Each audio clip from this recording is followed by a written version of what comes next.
Hey, it's Kaero. I'm one of your MTG ambassadors, and this video is for the newer player, and it's about keyword abilities.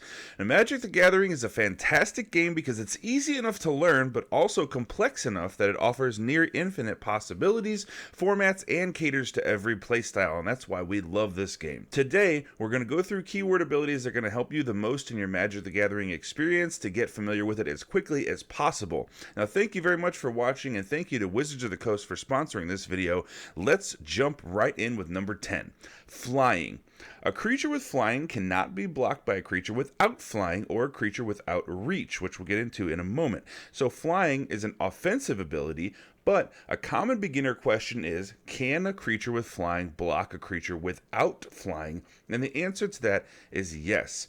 Now, flying creatures typically have smaller power and toughness relative to their casting cost than non-flying creatures because they're harder to block. Now, flying is typically associated most heavily with the color blue, but is present in all colors, with green having the fewest flyers. Number 9. Now, we mentioned reach in the flying part, so let's go over it here. So I said that green has the fewest flying creatures, right? So what are you supposed to do when you're green when you're facing flyers? Well, green has the most creatures with the reach ability. With reach is a purely defensive ability that states a creature with reach can block creatures with flying. So think giant spiders that can reach into the sky and grab an eagle right when it's trying to come over and peck you in the face. Reach is useful as a defensive ability that typically doesn't cost a lot of extra mana due to its usefulness being purely situational, and you only gain benefit from it when blocking flyers. So reach can be on a lot of things in green. Number 8, First Strike. First Strike is an ability most commonly found on white and red creatures, but is present elsewhere also. This represents combat superiority. Think soldiers, trained knights, aggressive goblins, etc. A creature with First Strike will deal its damage before a creature without First Strike when it's in combat. This means both when blocking and attacking. So typically, let's say you have a 2/2 creature that attacks and is blocked by another 2/2 creature. Well, both creatures will die during that damage step. A creature with First Strike will deal its 2 damage to the other defending creature first, and if the damage on that creature kills it, that creature will never be able to strike back. So it's possible to destroy a 2/2 with a 2/2 and keep yours if yours has First Strike. So as you progress in your Magic strategy, you can do cool things with First Strike, such as attacking, waiting for your opponent to assign a blocker, and then using an instant to increase your First Striker's power, giving you the ability to kill much bigger creatures than your own. So First Strike is a very powerful mechanic when it comes to combat. It is a core part to the combat step of Magic the Gathering. Number 7, Lifelink. Now, Lifelink is most commonly found on white and black creatures. When a creature with Lifelink deals damage to any target, its controller gains that much life.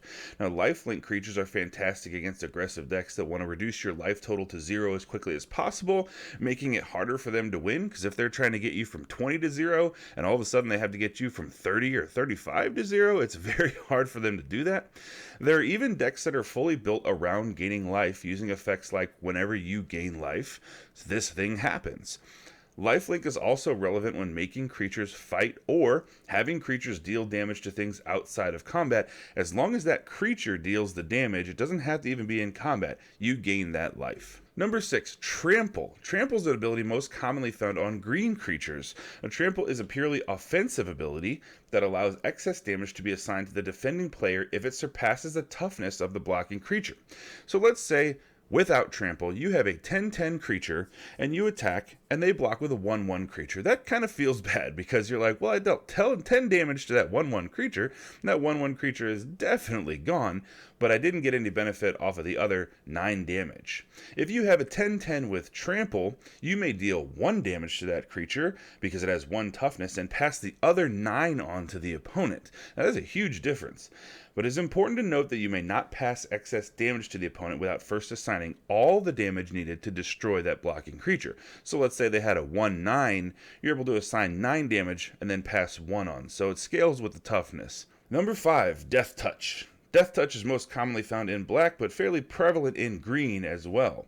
Death Touch is both an offensive and defensive ability, and when a creature with Death Touch deals any amount of damage to an opposing creature, that creature is destroyed when damage resolves. Having a 1/1 creature with Death Touch as a blocker will destroy any attacking creature, unless they have indestructible or other effects notwithstanding, and attacking with a Death Touch creature makes the opponent reluctant to block with any creature they don't want to lose. So people want to avoid getting into combat with Death Touch creatures.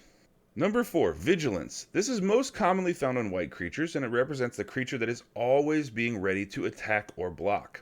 Now, Vigilance means your creatures can attack without becoming tapped.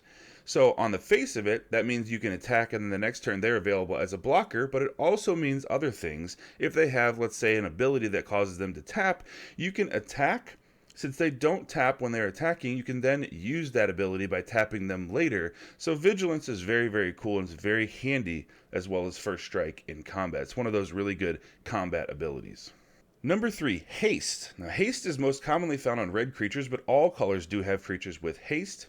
Haste means that a creature does not suffer summoning sickness on the turn that it enters, meaning it is ready to attack right away, which is a very potent effect, but it also means that if the creature has an ability that requires the creature to tap, much like Vigilance, where you can attack and then tap the creature to use the ability, Haste just means you can do that the turn that it comes down.